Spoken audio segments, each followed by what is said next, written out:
hand striking versus closed-fisted striking. So I am a huge proponent of open hand striking, especially in a self-defense situation. So in other words, if I'm on the street and I need to protect myself, I'm going to stick to empty hand strikes or elbows. So when I say empty hand strikes, I'm talking about striking with the heel of my palm.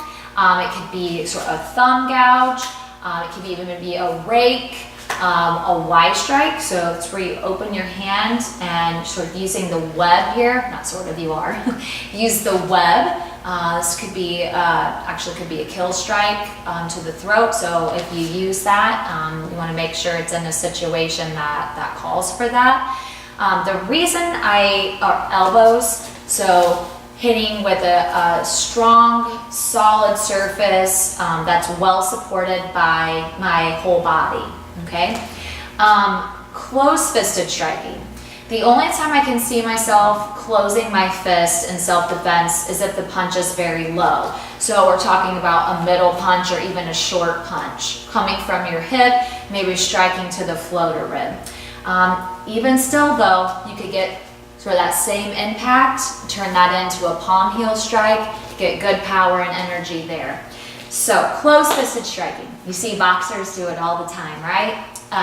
The reason that works for them is because their hands are wrapped, they're taped, they're wrapped, and they're wearing gloves, 16-ounce gloves that go over their hands. And so all of that sort of taping, wrapping, that's done to provide structure and support to the wrist, because when you strike above your shoulder and you close your fist, the impact of the punch is taken here.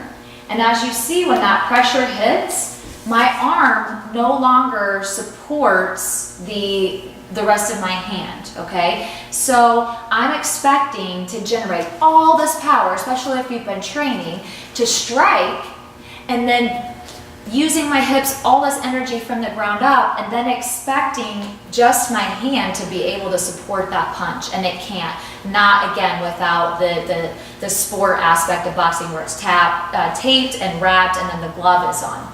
So on the street, it doesn't matter how many times I've hit the bag, I close my fist, I'm going to break my knuckles, I could break my wrist, when the open hand strike eliminates all of that. So anytime you're punching or striking above your shoulder, you risk that. The only time that I feel that if you just feel like you have to close your fist, it's just ingrained in you, then you're going to want to turn your strikes so that they're vertical. Okay, so at least then when you hit your target, you have the whole framework structural support of your arm behind your punch when your strike makes impact instead of here. Okay? Otherwise, you know, the open fist is the empty hand is the safe way to go.